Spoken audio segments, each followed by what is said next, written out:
Squid game का अंत हो चुका है सीजन 3 के साथ और 23 एपिसोड्स के बाद हमें गिहोन की स्टोरी का कंक्लूजन मिला और फाइनल गेम्स भी कंप्लीट हो गई। या फिर क्या वो फाइनल गेम्स थी भी, क्योंकि लग रहा था जैसे ये अब दुनिया के अलग अलग पार्ट्स में भी हो रही हो। इस सीजन के कोर में गेम्स का ये ट्राइकोटमी था, लाइफ, डेथ और सर्वाइवल। इंसानियत पर फेथ और जो लोग एक्सप्लॉइटेड हुए उनको एलीट लोगों के एंटरटेनमेंट के लिए पॉन बनाया गया। ये थीम बार बार सामने आई और एंडिंग में ये मैसेज भी स्ट्रॉन्ग था कि दुनिया में अब भी थोड़ा अच्छा बचा हुआ है। तो चलो बात करते हैं हर एक मेन कैरेक्टर की एंडिंग की, नए सीजन के डेथ्स और गेन्स की, और समझते हैं कि इस पूरे शो का एक्चुअल मीनिंग क्या था। Let's get into it. ये वीडियो स्पॉइलर से भरा हुआ है, तो अपने रिस्क पे वीडियो को देखना। The ending explained.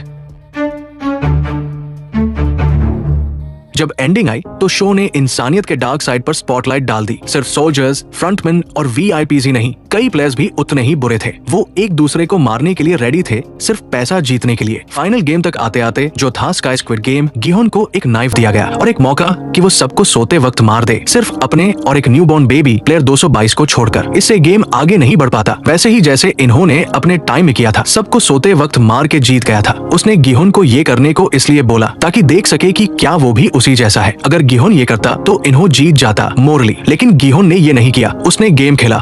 प्लेयर 100 था परफेक्ट एग्जाम्पल इंसानी सेल्फ सेंटर्ड बिहेवियर का। बार बार उसने दूसरों की बलि चढ़ाई सिर्फ अपनी जान बचाने के लिए, और सबसे बुरा तब हुआ जब कुछ लोगों ने बेबी को मारने तक का प्लान बना लिया। प्लेयर 333 ने तो हद कर दी। वो अपने खुद के बच्चे को मारने को तैयार था पैसों के लिए। बेबी जो कि टोटली इनोसेंट थी, उसको सिर्फ पैसे के लिए सैक्रिफाइस करने का प्लान था। गिहोन और प्लेयर 333 के बीच फाइट भी इसी वजह से हुई। लेकिन शॉकिंग बात ये थी कि गेम स्टार्ट ही नहीं हुआ था, क्योंकि बटन दबाया ही नहीं गया था। प्लेयर 333 गिरा और मर गया। गिहोन फिर भी उसे बचाने की कोशिश कर रहा था। उसके बाद गिहोन ने फ्रंटमैन, वीआईपीज और कैमरा की तरफ देखा, जैसे ऑडियंस से कुछ कह रहा हो, और बोला, हमरे इसके घोड़े नहीं,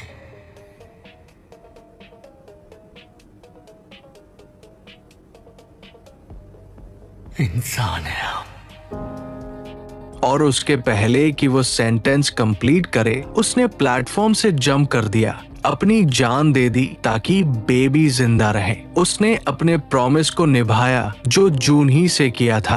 पैसे उसके लिए कभी मैटर नहीं करता था, वो बस एक अच्छा इंसान था, और इसलिए उसने अपनी लाइफ सैक्रिफाइस की एक न्यू लाइफ के लिए। इस सीन का इम्पैक्ट गार्ड नंबर 11 पर भी पड़ा।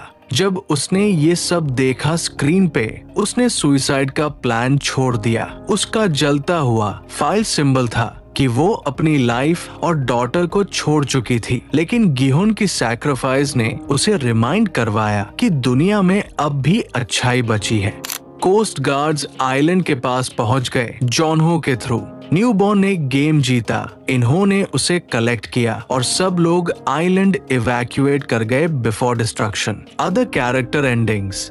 जॉनहो अपनी डिटेक्टिव जॉब से निकाल दिया गया, लेकिन इन्होंने उसके पास बेबी और सारी प्राइस मनी छोड़ दी। वुशक जेल से छूटकर पिंक होटल को रिनोवेट कर रहा था। गिहोन का पैसा होटल से चला गया, लेकिन इन्होंने वो पैसा यूएस जाकर गिहोन की डॉटर को दिया। गिहोन जिस रीजन से गेम में गया था, उसी डॉटर को पैसा और प्यार देने वही उसे रिजेक्ट कर गई। गार्ड नंबर 11 चाइना जा रही थी, जहां उसकी डॉटर लास्ट सीन थी। रियूनियन की उम्मीद में प्लेयर 246 अपनी बेटी से मिला।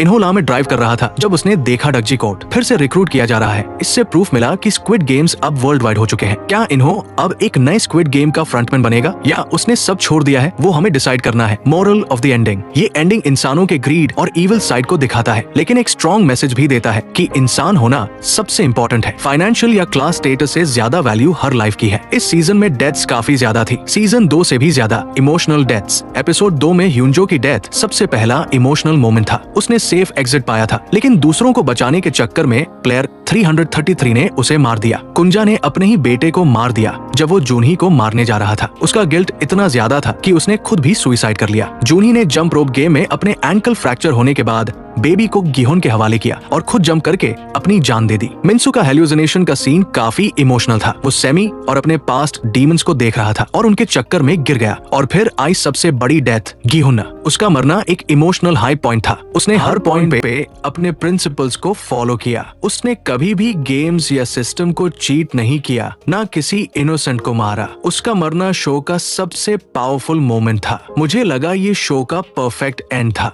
हर आर्क, गेम्स, गार्ड 11, जून हो, सबका प्रॉपर बैलेंस था। फाइनल 2 एपिसोड्स बेस्ट थे। टेंशन पीक पर था। स्काई स्क्विड गेम ने गेम को एलिवेट कर दिया। प्लेयर 333 का अपने चाइल्ड को मारने का सीन हॉन्टिंग था। परफॉर्मेंसेस स्ट्रॉन्ग थे और इस सीजन में कैरेक्टर से इमोशनल कनेक्ट ज्यादा हुआ जैसे सीजन 1 में था। सीजन 2 उतना स्ट्रॉन्ग नहीं लगा था, लेकिन इस सीजन ने फिर से फील लौट आया। गेम्स भी क्रिएटिव और ब्रूटल थे। हाइड एंड सीक, जंब्रो, स्काई स्क्विड सबने इंसानी नेचर को हाईलाइट किया। और सबसे अच्छी बात, शो को अननेसेसरली स्ट्रेच नहीं किया गया। रिस्पेक्ट मिला उस डिसीजन का कि मेन कैरेक्टर को मार दिया गया। ये एक जेनरेशन डिफाइनिंग शो है जिसमें रियल सब्सटेंस था।